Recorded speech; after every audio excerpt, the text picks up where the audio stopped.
Joffrey, Renly, Robb Stark are all thieves. They'll bend the knee or I'll destroy them.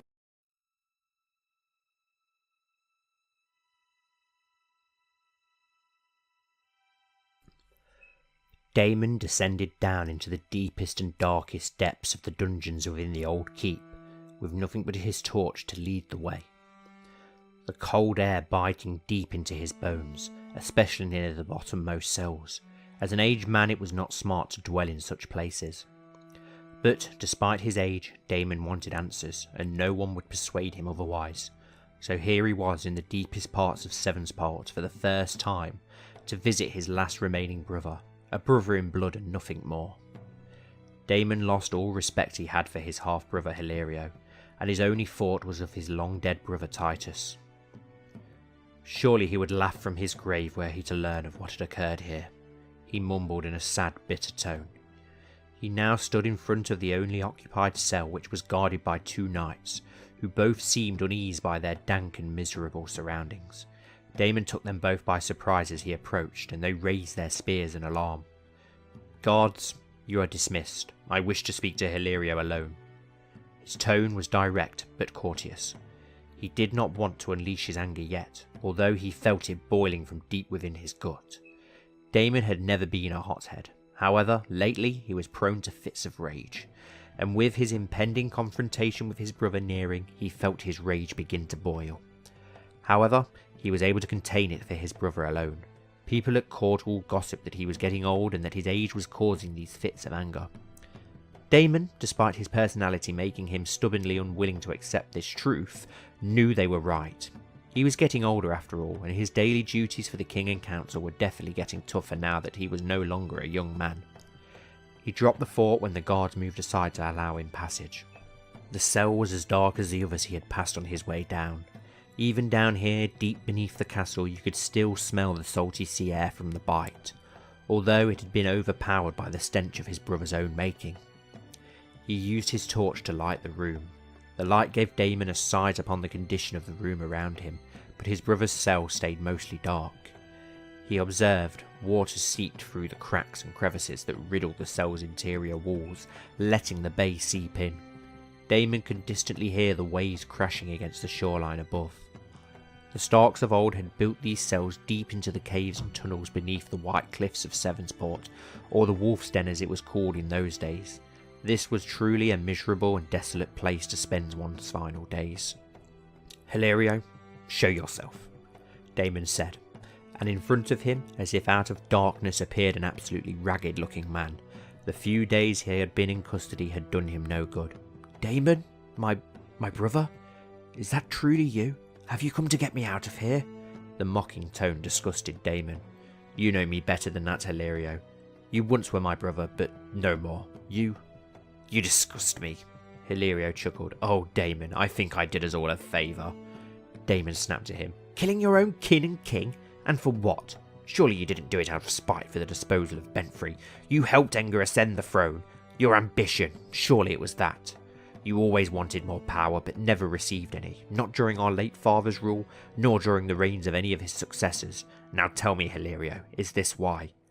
Hilario started screaming. "Aengar deceived me. He promised me great rewards, and I got nothing. Only a council position. Oh, how kind of him to allow me to fill his coffers. Pfft!" Hilario spat on the ground with disgust. "I deserved more, Daemon. You hear me? More!" Daemon lost his temper. "You'll lose your head for this, you know. You betrayed the king. You swore to serve, and your reward shall be the block." Daemon took a deep breath to calm himself before he continued, his tone cold. "Your fate shall be no kinder than Titus's. I can't plead for mercy for you.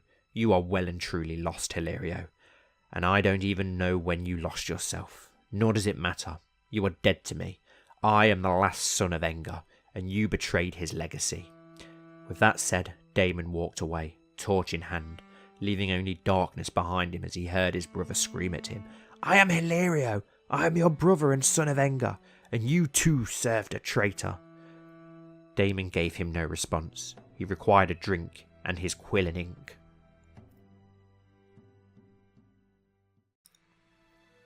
Hello everyone and welcome back to the Citadel with me, Grand Maester Stitch, and the Grand Northern Kingdom of Andalia with King Florian Sevenstar, the first of his name, the 11-year-old king. Oh, our educator is Maester Damon. Awesome, that's perfect to be honest. So yeah, the last episode, well, we had a overview episode, but the last actual episode, as we know, our father Enger was murdered on the orders of Lord Robert of the Sisters, and Hilario, our great uncle, whatever, was the one who did the dirty deed. We have kills already, yeah, Lord Robert. It's annoying that doesn't go down on like the regent's hands, considering we're under a regent. You think that it should really, but whatever. So yeah, the kingdom is intact, thankfully, just about.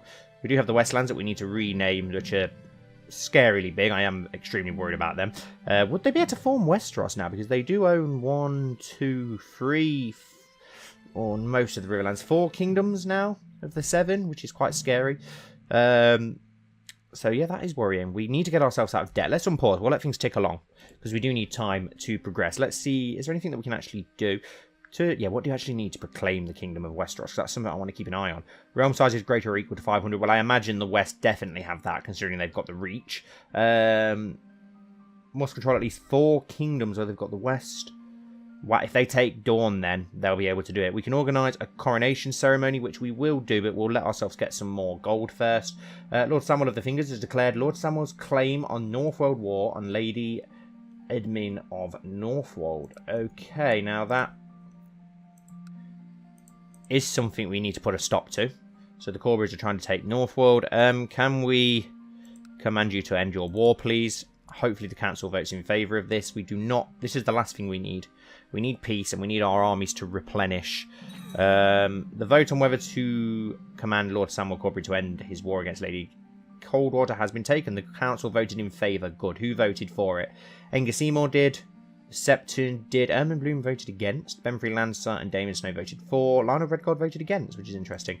But they have ordered him to obey, and he has. Thank goodness for that. Some random woman has died at the age of 33. But at least that puts an end to that, because we really need to replenish our armies. You can just see from our Dements we're 5,000 down from our vast. We're massively, massively down on the manpower that Andalia can call upon. And a new Lord Commander of the Night's Watch is some complete randomer. Okay, so the Tall Heart guy has finally died, it would seem. Our council's in discontent. There's no shock there. Let's have a look at these factions that we've got. Benfrey for the Mountain Vale. This is the one that's annoying for me. Lord Enger, because he's actually a loyalist, so that's really annoying. The Jossos, most of them are for Benfrey. The sooner he comes of age, how old is Benfrey now? 9. He's actually younger than us. I didn't realise that he was younger than Florian. Once he comes of age, we need to send him to the wall or to become a maester or something, just so he's out of our hair. Let's have a look at our prisoners. Of course, we've got Hilario, who is in the deepest, darkest cell. We've got Benfrey, who we are going to keep in our custody. And then we've got this random Viperum woman. Let's release her. We can't. Going against the will of the council will be viewed as tyranny. They won't allow us to release her. Well, I hope the council doesn't do anything silly. Can they do anything silly like releasing people? I hope not. I don't care about dragons. Let's have a look. Is there...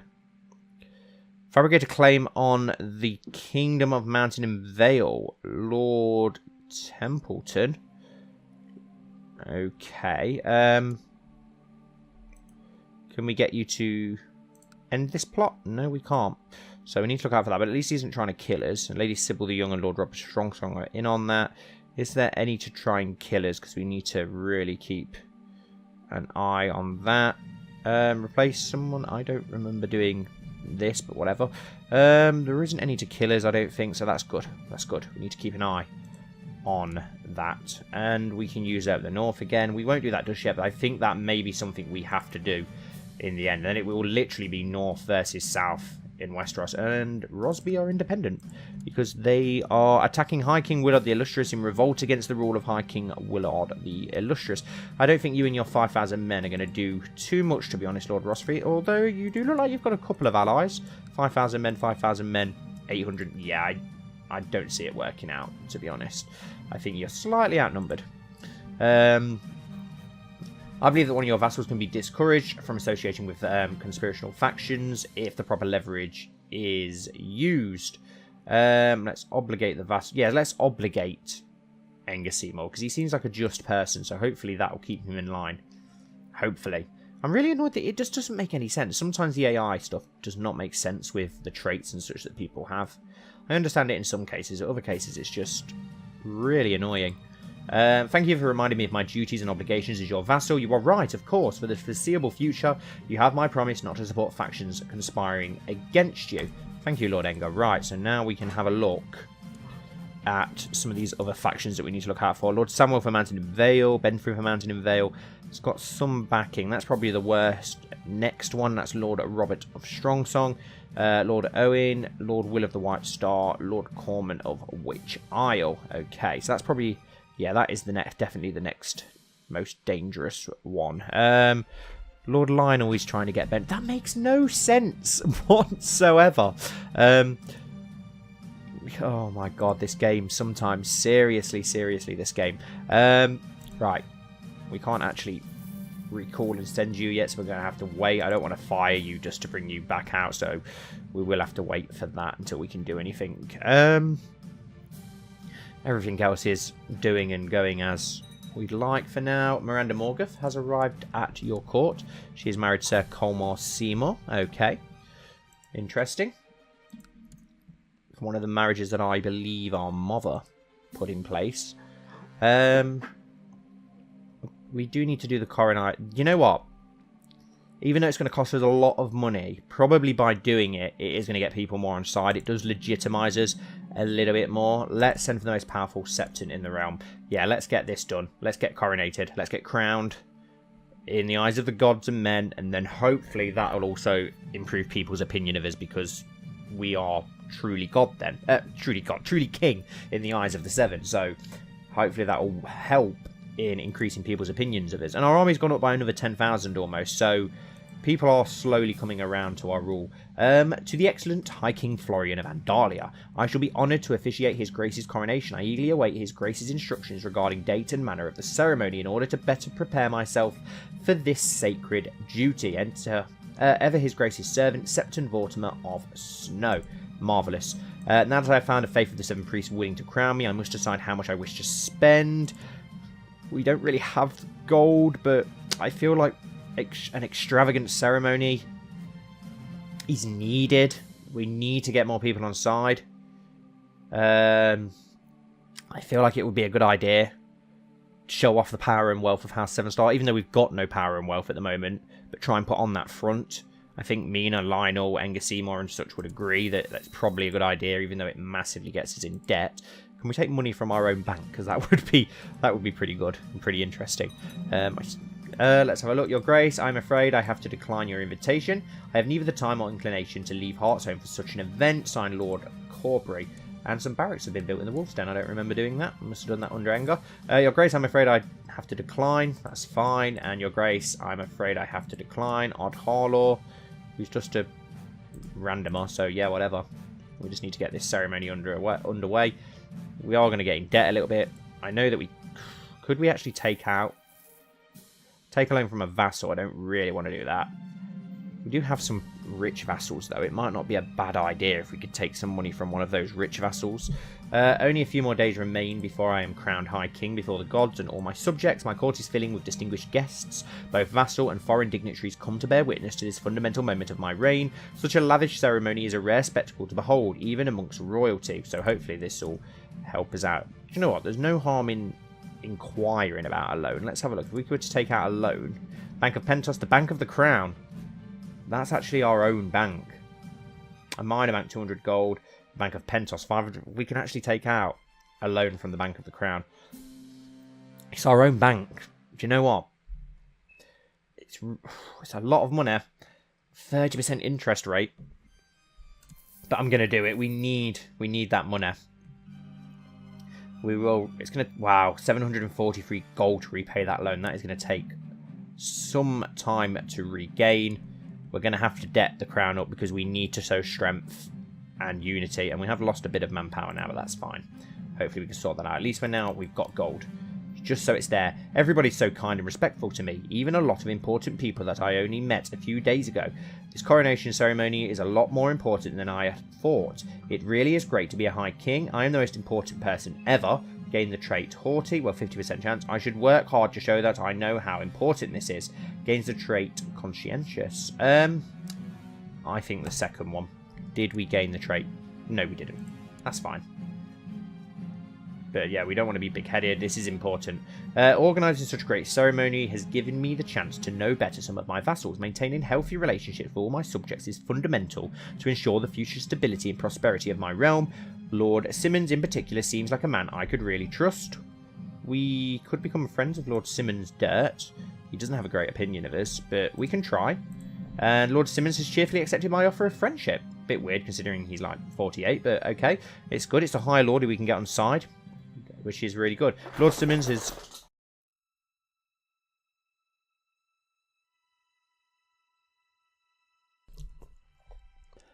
I crown you, by the grace of the gods, Florian of House Sevenstar, first of his name, Lord of the Old Keep and New, Shield of Sevensport, King of Andalia, Sentinel of the Isles, Stalwart of the Vale and Guardian of the Trident, Defender of the Bight, Voice of the Andals. Mina stood behind a kneeling Florian as the High Septon of Andalia placed the Conqueror's crown of gold on Florian's adolescent brow. The red star, the huge singular ruby on the crown's crest, shot out light in a mirage of colours. The runic cloak of House Royce was draped around his shoulders. This was added at the Queen's insistence. That is it, Mina thought to herself. He's been anointed. The boy is dead. My sweet prince, who used to hate wearing crowns, now wears one all too heavy for him. I pray that its thorns do not dig deep, my love. A tear fell down Mina's cheek as Florian, first of his name, ascended the steep stairs of white stone. He was adorned in full plate armour. Mother's mercy, which was too large for him, hung on his hip and clanged on the steel of his greaves. Mina and Lionel followed him, and both took their seats on the thrones that were carved into the steps below the weirwood throne. Mina had sat here as a consort 1,000 times. This was the first time she had done so as Queen Dowager. Mina put her crown on herself, only after Florian had his own. She wore Lyanna's crown, a circlet of rose-gold vines dotted with emeralds, its vines reaching up and crossing in the centre of the forehead, and in that gap, Lyanna's look, a huge yellow diamond uncut and rough. People whispered that the huge gem of yellow was cursed. Even now, several moons after Enger's death, she mourned her late husband. She dressed only in black, and bore the winter rose that Enger had given her on his last day in her hair. The rose was long dead, having dried out, and now its cerulean hue was fading. She turned briskly to Florian, half expecting to see his father, tears running passively down her blushed cheeks as she hurried to hide her emotions. One of the petals from the rose fell gliding to the floor. The babe who she held in her arms, the boy that Enger walked down the throne room, making him recite in detail what was going on in every tapestry that adorned the cloisters to the side. Her baby boy now sat where his father, his uncle and his grandmother sat. It was a seat that murdered the last 6 legitimate monarchs. She didn't like to think about that. The throne was ugly. Its roots seemed to queerly reach down the steps like so many serpents. She hated that chair. She could hear all their voices bouncing around the echo-inducing throne room. Lyanna's laughter, Lister's idle banter.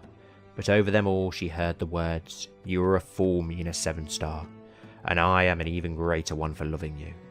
How am I meant to help this boy rule?" She pondered frantically, mind racing. Mina had never let anyone else do her duties as a mother.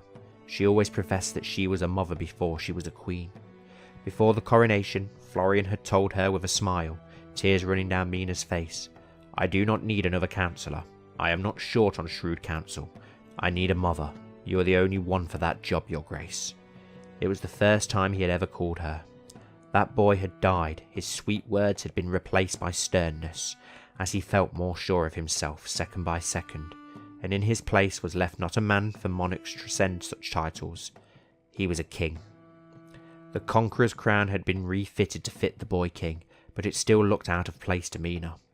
She recalled how fussy he was with Lister's crown in Maidensgate, and she wondered, is that boy still there, or is he his father's son? Has he been swallowed whole by the crown? Does it weigh upon him so already? She queried to herself. Heavy is the head, Mina muttered. She knew the crown weighed heavily. It had been so hollow these last decades. The crown is an agent of death and sadness, or so Dowager Queen Sybil used to say, and she thought that her predecessor was correct, as kings and queens fell by the wayside. She gave Florian a reassuring smile. The king looked serious, as if he had realised the severity of his situation and his duty, and rose to meet this challenge. She turned back to the assembled court and looked at her sister Ganna and her father Sir Enger Sevenstar, his cheeks as flushed as Mina's, though that was due to his fat stature. He was filled with pride as he gave her a smile that said, "Look at us now, eh, Mina?" The queen had grown up poor. Her father's gambling always had them in debt. Yes, he was right, they had advanced. But as she felt the hole in her heart at her husband's absence, she thought, if this is advancement, I want it not. She gave her sister back a timid smile. They had weathered many storms. They had just lost their mother Joy, who had been the daughter of a crofter in the lands of House Sevenstar. Joy's grandson now sat on the most perilous seat in the world. However, Mina and Ganna would get through this together. She knew that her other sisters were there too. The princesses Kyra, Rennie and Alice were all used to the loss of siblings by now. They had lost 7. Their eyes were dry, all save the gentlest of them, the one who bore a warrior's name, Kyra, who wept buckets. Alice and Rennie were nothing if not resolute in times of crisis. Alice was much and more like Enger. Both siblings were equal in their pride. The now First Lady of Willowood stood there stone-faced, jaw clenched just like Enger would have done. Maester Damon, Florian's new educator. Mina had stripped that title from Nana Harlaw as she lashed out undeservedly at the famous warrior for her drunkenness the night of her husband's death. Damon would once again bear the task of shaping the young king. He had forged many links, it was said, but even more kings. The Taciturn Maester broke his silence every night as he raged at the actions of his brother Hilario and the loss of yet another loved one. Mina thought to herself, no man has seen as much death as Damon, yet he has never fought in a battle. His face was heavy, his eyes sullen. He said Florian was shaping up well. The young king is just and he has an appetite for strategy. The Maester told her. He loved the boy, his great nephew, but you could tell he was tired of loss. Mina looked out at the crowd. They all gleamed like jewels in the light that shot out of the stained glass on the roof and the glass 7-pointed star behind the throne. Mina muttered to herself, they gleam now, they smile their false smiles. Traitors, each and every one. Royce, Rack, Viprin, Corbury, Templeton, Richards. Though she mumbled this to herself, it all came out as a curse. Anger bubbling, writhing within her. She could feel her kind heart's warmth being extinguished with every eye that glanced her way. Every moment she thought of their betrayal and where they had put her husband and her son for that matter. All the high lords, lords and landed knights had gathered, and scoins of lordly houses had gathered.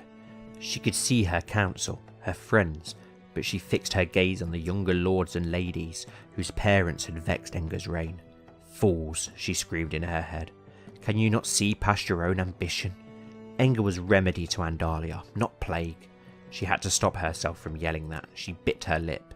As she looked at the vows of these traitors, she began to realise. The man is the father to the boy. They will return home and lift their father's swords once more. They won't remain boys forever.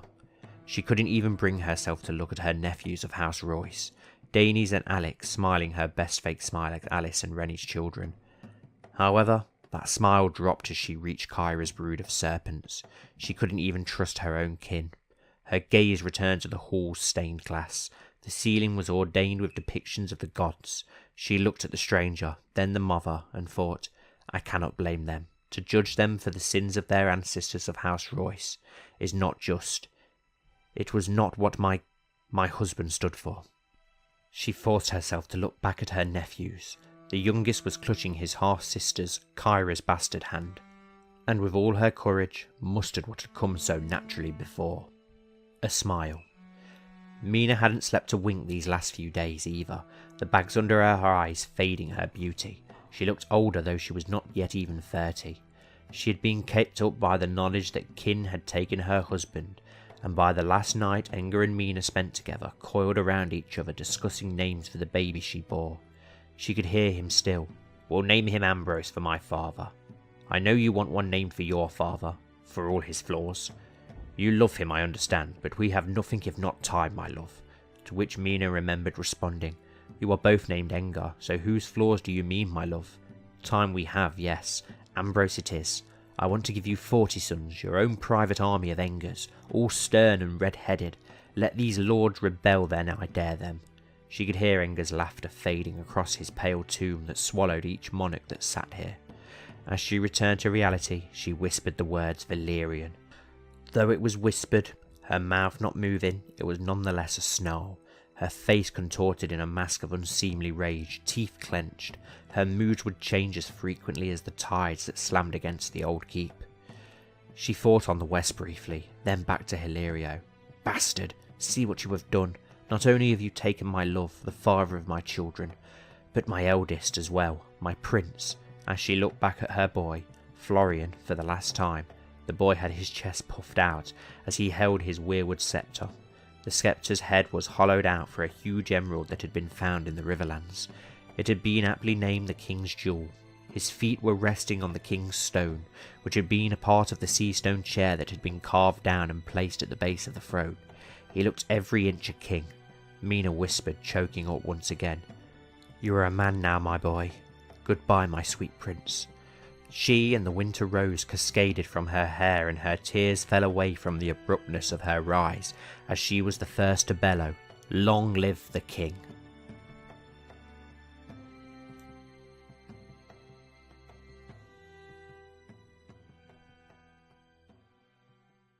Lord Simmons has cheerfully accepted my offer of friendship. I was not wrong putting my trust in him, and now, thanks to this fortunate meeting, we have both ensured a lasting peace between our two realms.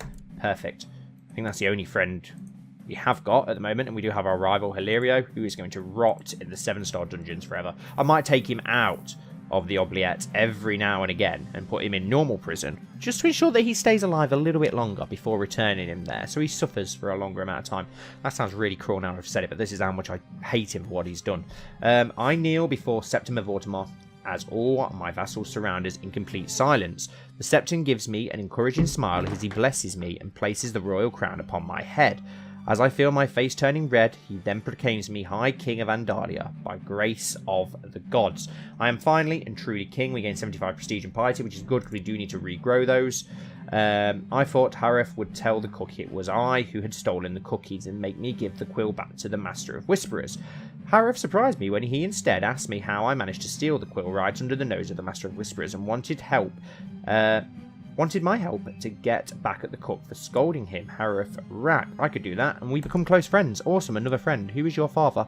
Sir Medgarak, who I believe was our father's friend. So that's good news. Perfect. We've made 2 friends this episode. That is perfect. We need friends. We need to get as many friends as possible. Get as many people on side as possible. Has our army improved? Not really. Vassal opinions haven't improved too much.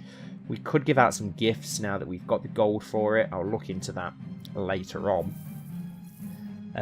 How are some of these factions looking again? Now, hopefully by now we can send some of our people out. Right, so let's have a look. That Belmore one has disappeared. Perfect. So the next most threatening... None of these are too threatening, to be honest. We've got the random Upcliff, who does have some lord. The Corbury one's worrying just because the Corburys are a pain in the arse. But you know what? It might be a good idea to get the Jossos, are an old loyalist house. Let's get them back on side first. So let's improve diplomatic relations with House Josso. And can we also send our Spy Master? Oh, our Spy Master there. To scheme as well and get things in line. I think we've filled out everything on here, haven't we? Which will make people like us more. I'm pretty sure that all of these are filled out, yeah. Same for our advisors and such. Yep, all completely filled out, so that's perfect. We'll let things continue on. Is there anything else that we can do for now? Not really for now. We don't need to take any more loans out.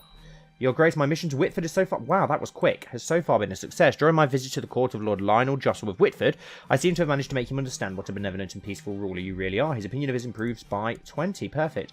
And we need a new commander of Andalia. Why? Who has disappeared? Right, let's have a look. What have we got? Nana Harlow, of course, but she's not really a commander. We have Maester Damon, of course, which is just hilarious. We've got Mance here, who we still need to give a house name. Someone thought of a really good name for him. Was it Chainbreaker? Might have been Chainbreaker. Let's raise him to nobility. Sir Mance Turner has arrived at your court. Sir Mance of Tyria has inherited Castle of Tyria from main... Okay, that's annoying that has he just suddenly got some random land. No, he hasn't. Okay, right. So, I'm just going to do this quickly. I think someone said Chainbreaker, which was an awesome name, considering he's been freed. So, we'll go for Chainbreaker. House Chainbreaker. And I'll quickly find a sigil for him off screen. And there we go. A nice grey chain on a red background for Sir Mance Chainbreaker, who is going to like us now. Let's see if we can get him a marriage. Who do we have in our own court that we can marry him to? Get some of these courtiers married. Let's arrange a marriage between Sir Mance and someone young enough that can give him a... Well, yeah, there's no one there, is there? So let's have a look for an actual marriage on here. Let's go for someone young enough to give him some children. Someone of decent Andalian birth would be nice. We've got a Waynwood here who's 19 and sturdy. For anyone with some nice inheritable traits around here. There's got to be somebody, surely. There's not really that many, is there? There's one with a quick trait here who is a wildling from the Wildling Raiders. Not sure about that, to be honest. There's a random Waynwood here who's 26. Let's go for her and send. Let's get him a marriage. I can't remember who thought up the name, but thank you very much. And we need a new advisor, so I don't know who the other advisor was that disappeared. Was it our grandfather? Has he fallen ill? He was about dead, wasn't he? So that could be why. Right, who's got a good opinion of his? Lord Dirt and our mother. Yeah, our mother's got to be on the council, hasn't she, as an advisor, considering it matches with other stuff going on. And we've got another minor title grantable. A commander still. Wasn't Sir Mance a commander? Did he get removed already? And they have got married. So Lady Waynwood has arrived. Let's have a look. Ah, there we go. Mance Chainbreaker, our commander. It's probably because we raised him to nobility. And King Florian of Andalia has inherited Castle of Owenshold from Sir Ambrose of Owenshold. He died comatose in bed at the age of 56. Incapable of cancer. Oh, not Ambrose. Well, there we go. There's another 7-star dead. Right, so Owenshold. Ooh, now, with Owenshold... Wow, our manpower's just increased massively. Do we give Owenshold to the rest of that line? Let's have a look. It was his sibling, wasn't it? Benjicott. Roman 7-star, who's still alive. Enger 7-star had 2 daughters, so Roman 7-star is still alive, and he's got all daughters. We could give it to Romand, or we could give it to one of our own siblings. Pass it on to one of those. We could give it to Theon, our heir.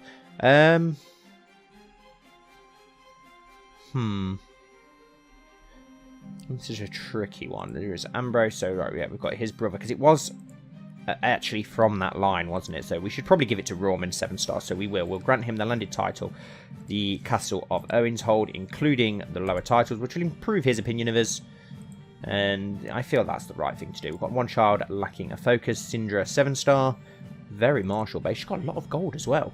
Let's go for the struggle focus, and we've got another child. Apparently, oh no, one child lacking education focus. Lyanna, 7-star, the giant. Decent martial, decent diplomacy. What's she got here? Affectionate diplomacy, playful diplomacy, willful intrigue. Even though her diplomacy is only 5, it looks like most of her things match diplomacy, so we will go for diplomacy there with her. No, we don't want to colonise anywhere. Some of your kin are unhappy that you granted the Castle of Owenshold to Sir Romand. 7-star, as they expected to be granted the title themselves. Sir Enger 7-star, our grandfather. Okay. We'll grant lands to whoever we want, Sir Enger. And it stays in the red star line. The blue stars have got Maiden's Gate and Everington.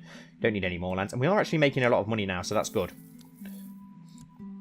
And our army has improved to over 63,000, which is also good. We're getting a bit of lag. I am worrying lately. The save file hasn't had any for a while.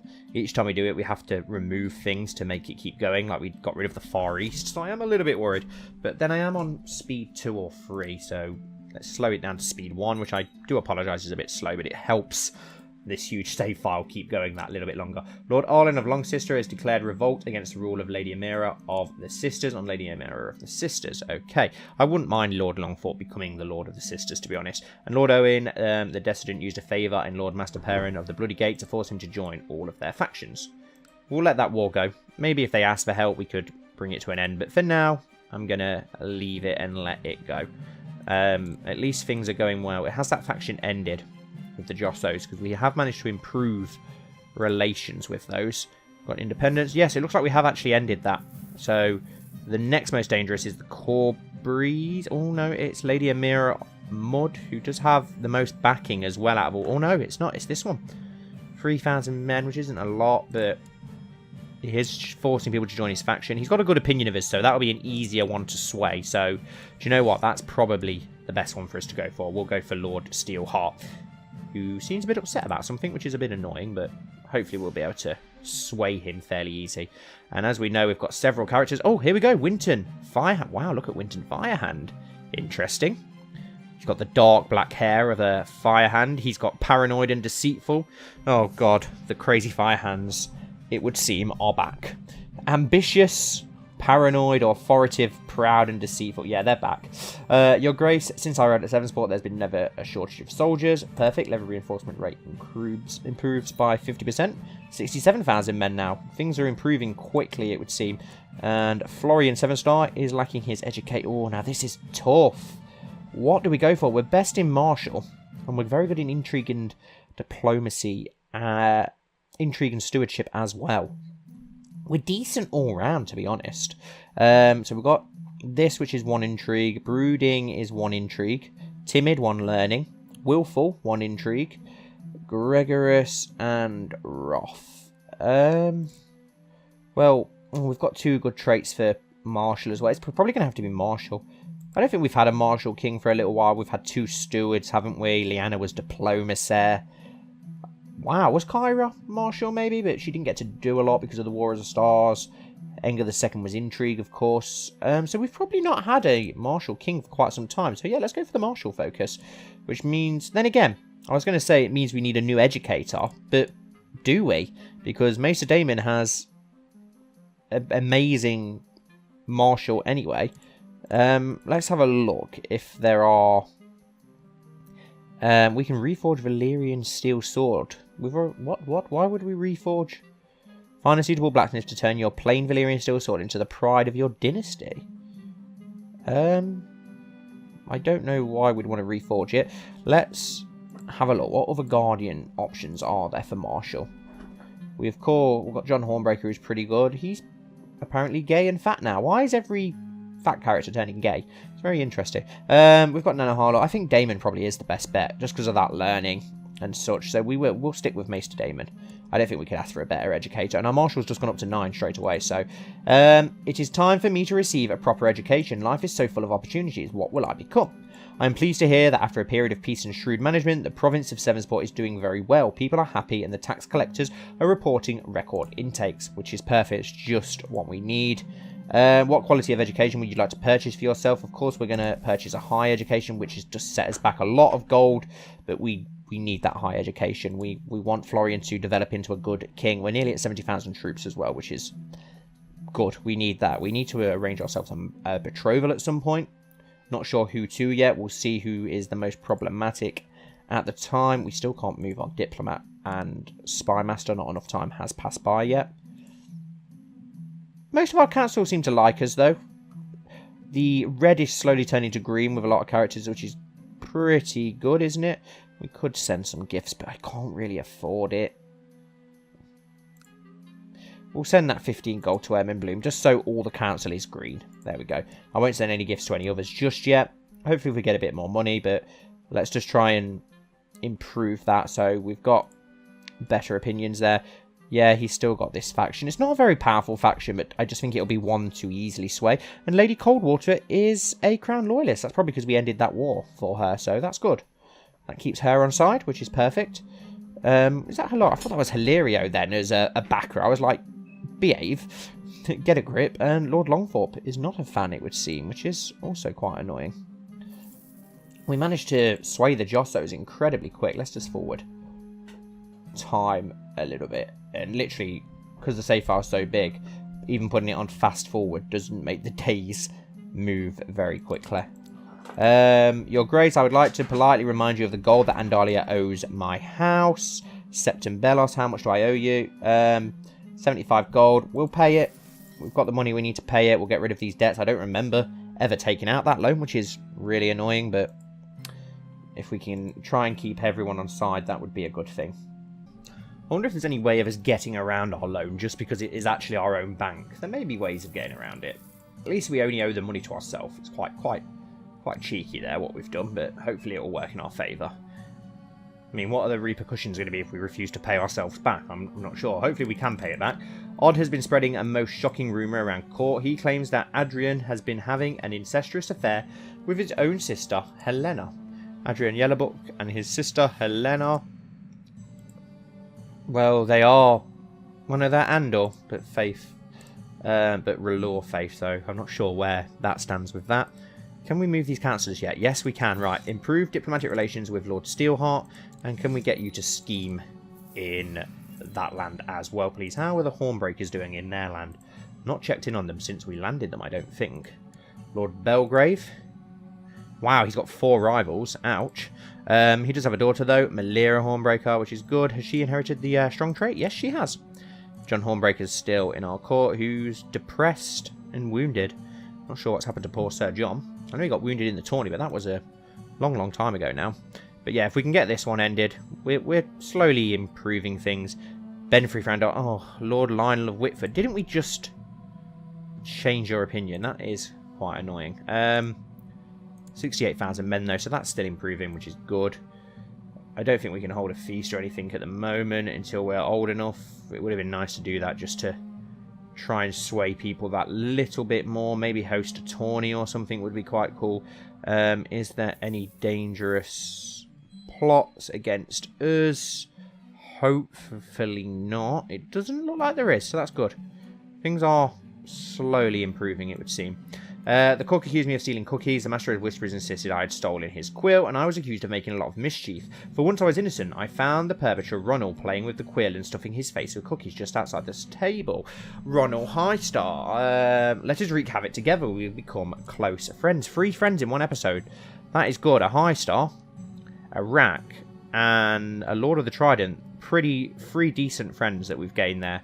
Especially if we were to give the High Stars back the area at some point. If we had the Lord of, like, the most powerful Lord in the Vale as our best friend, that's pretty good. We can't complain about that. That's going to help us in our favour. How much do we have to repay again? 740 something gold. We'll be able to earn that pretty quickly, I think. And Lord John of the White Star is inherited Lordship of White Star, as Lord Will of the White Star has died a natural death at the age of 63. So, who is the new Lord now? Lord John of White Star, and his heir is that really impressive Walder Roseheart, isn't it? It'd be good if we could become friends with him. Can we assign a better guardian for him? Because he's very impressive. I don't want it to go to waste. And Lord Eldred. This was the guy I was looking for in the overview that I wanted to... Can we send Damon to him? Can we send him to one of the other really good ones then? Eldred, maybe? Or can we send him to... John Hornbreak? No, that's a shame. Representative of Benfrey Snow have requested an audience with you. They're offering to pay his ransom. No, he'll stay in my custody. Well, he's not our cousin, is he? What would we even call him? Our fake cousin? I can't believe he's younger than us. So we're 12 now. So we're aging nicely and quickly, which is good. Are any of the other child lords now of age, I wonder? Because we've got several child lords all around the realm. Hey up, hey up, hey up, hey up. The Boltons are fighting the Salzards. What is this all about? Attacking Lord Theobald of Wolfswatch and Lady Jasmine's claim on Wolfswatch. Can we command her to end that war? Let's do it. Hopefully the council votes in favour. The Boltons are trying to gain some influence. Why did that one not come up? And is the Lord of Greyhold old enough yet? They voted in favour. Good. Everyone voted in favour, which is good. Your Grace, I'm afraid I cannot end this war. My cause is just, and so, as such, you have no right to command me. What can my Regency Council do? We'll do something about it, Council, please. He's 10, so he's still a way off being of age. Where was the other one? Yeah, we had Lord Morgoth, who's 14, nearly of age. My bannerman, Lady Amira Mudd, has tried to have Lord Ellard of Red Wolf of Rushmore arrested, but failed to apprehend him. Lord Ellard has now raised his banners in rebellion. Let's see if we can quell this rebellion. Can we... can't command her to end the war. Oh, no, because it's his war, technically, isn't it? Command him to end it. You're going to get slaughtered, mate. She's got, like, more than 10 times your number. You're better off backing down. These are the people I grew up with. I feel we bonded over the years. Okay, so we grew up together with several people. Who have we got? We've got Sindra Sevenstar, who is our cousin. We have Harold Crownless. Nice. Aline Sevenstar, who is betrothed to Lewin Clifton. She's got chest pains, which is not good. Maris, don't know who you are, but okay. Parents is Master Mark of Goldenfield. Bella Sevenstar, our kinswoman, heir to Owentold. Ronald Highstar, who's our friend anyway, and Theomar, who is no idea, just some random young guy. Okay, be good if some of those become our friends. That would be perfect. Still 12, so we've still got a long way to go. And the vote, whether to cancel, they voted against, so they're going to let him carry on his war. That is annoying. It's annoying that the Bolton one is also still going on to claim the Wolf's Watch, which we don't want. If that's going to unland House Salzard, we will be putting them back in power if we can.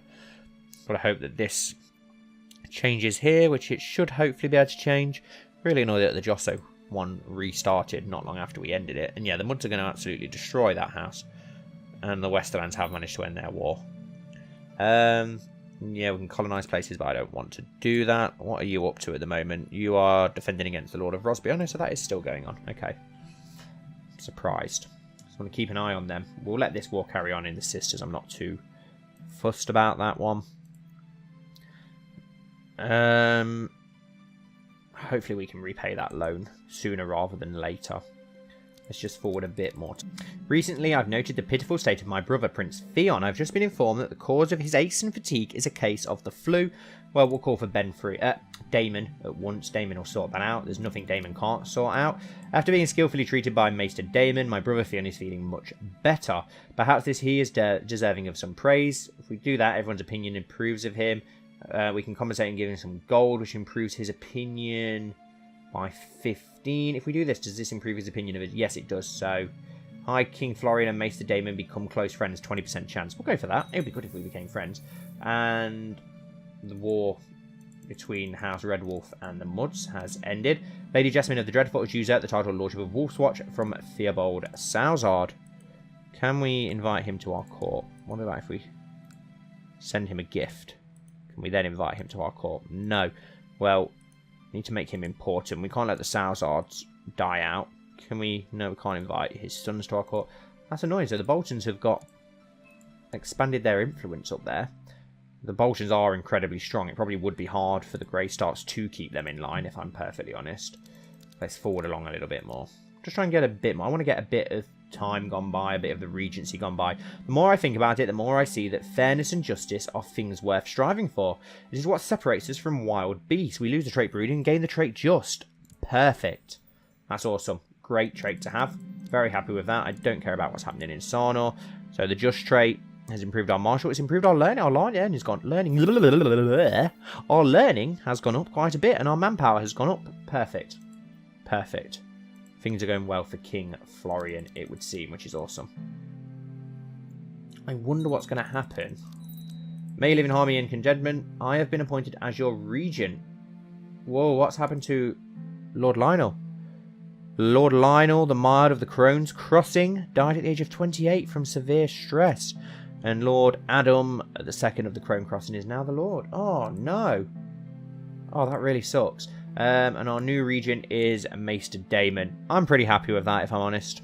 I can deal with that, but that is really annoying that our Hand of the King has now died. Who should we appoint as our new Hand of the King? Who can we even trust to be our Hand of the King? There's not that many people I trust to do this, if I'm perfectly honest. There's like literally nobody I trust to do this. Who is the best option? Murbold Rat. I'm not too sure about the Josso Lord either, considering he's Trying to usurp us. Colmore Seymour, our courtier. I'm not really liking the thought of any of these, to be honest. There's literally nobody on here that I want or trust to be my Hand of the King. He's hopeless at the job, but he would be a good choice because he's our friend, but he's not very good at the job. Could go for one of our courtiers that we trust. Roman Sevenstar of he's our kinsman. Might not be the worst. There's literally no good choices. Who was the best stewardship? Got a decent Josso there. The Josso's gonna be trusted, but I'm worried about that fact. Then again, by making him Hand of the King, that would improve the relations, and maybe he'd drop that then. He's an incompetent steward. Got a skilled steward in Moribald Rat. Maybe Moribald Rat wouldn't be the way. Oh, it was his brother, though, that was our father's friend. He's paranoid, shy, cynical, rough, selfish. Let's have a look at the opinions again. I like to keep it more someone who's got a decent opinion. We've got Medgarak, our courtier. He was our father's friend.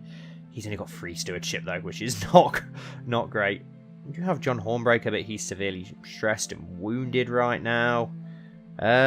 It's a real shame that we can't have Daemon as Hand of the King and Maester. We'll have to go with Simon Dirks. Let's just get him to oversee the realm. He can do it until we come of age. It's probably not the best choice, but we know we can trust him, at least, which is one thing. We need a Master of the Hunt. Let's go with Owen Steelheart, try and get him on side a little bit more. Who is our cupbearer? John Seymour, who is our sworn shield. So he's probably a pretty decent choice, isn't he, to be fair? So we will leave him as that. I can't believe Lionel Redguard died. Really upset about that. Gutted. He has had a lot of stress, I suppose, though. The scribes and coinmasters of the Bank of the Crown have put together the bank's accounts for the past few years and are ready to present their findings to the various key holders and shareholders. Overall accounts, income from loan interest, 260 gold. Lost loans, 0. Looted coin, none. List of debtors, us. Lord Master Garis, someone. Rogar Oakhart. So we definitely have the biggest, but there's quite a few out there, to be fair, which is good. Okay, so the bank's going well. We owe the most money to it, which is not good. I believe that one of your vassals... Let's have a look at Owen again. I'm pretty sure he's a decent guy. He's charitable, content, humble. I think by obligating the vassal, that'll probably keep Lord Owen in line. Thank you for reminding me of my duties and obligations. Perfect, that keeps him in line nicely. Right, can we move our people on again? Yes, we can. So let's have a look what factions we have left. It's probably going to have to be the Corburys next, isn't it? Some of these will probably be... Yeah, the Corbury guy absolutely despises us. So let's send them there. Let's improve diplomatic relations with House Corbury. And can we scheme against House Corbury as well, please?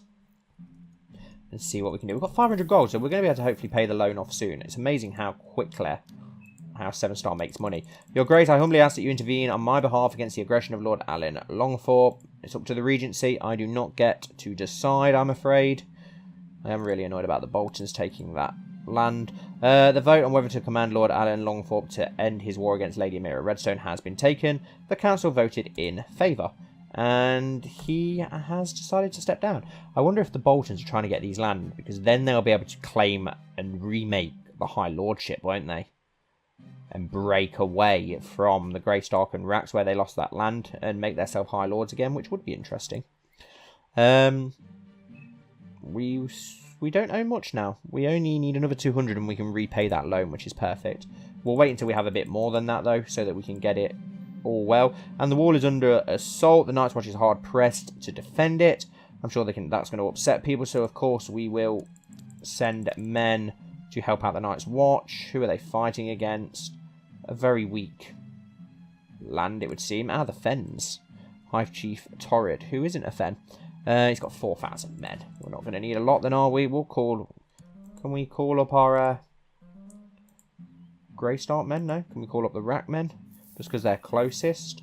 Don't really want to use our own manpower, if we can help it. What about the Morgoth men? Should we send the Morgoth men into battle? How much men? 9,000 men. Wow, from House Morgoth. Let's get their ships. 124. Wow. yeah, let's send the Morgoth men into battle. Led by, who have we got here? So John Hornbreaker, who, is he still wounded? Yes, he's still wounded, so I don't really want to send him in, to be honest. Let's send Sir Eldred. Well, we'll leave John in the centre, he'll be okay. And Danie's High Oak. Let's sail that army around. How old are we now? 13. Do you know what? We will end the episode here, guys. We managed to get a bit done. We've managed to improve the opinions of the realm massively, which is one good thing. Thank goodness. Hopefully we can continue to do that. We can get ourselves out of debt, which we aren't far off from doing. So the only downside to this episode was losing Sir Lionel, which I'm absolutely gutted about, but what can you do? Thank you all so much for watching as always, guys. I hope you've enjoyed. Don't forget to like, leave a comment down below, and subscribe if you haven't already. And I'll see you all very soon for the next episode of the Knights of Andalia.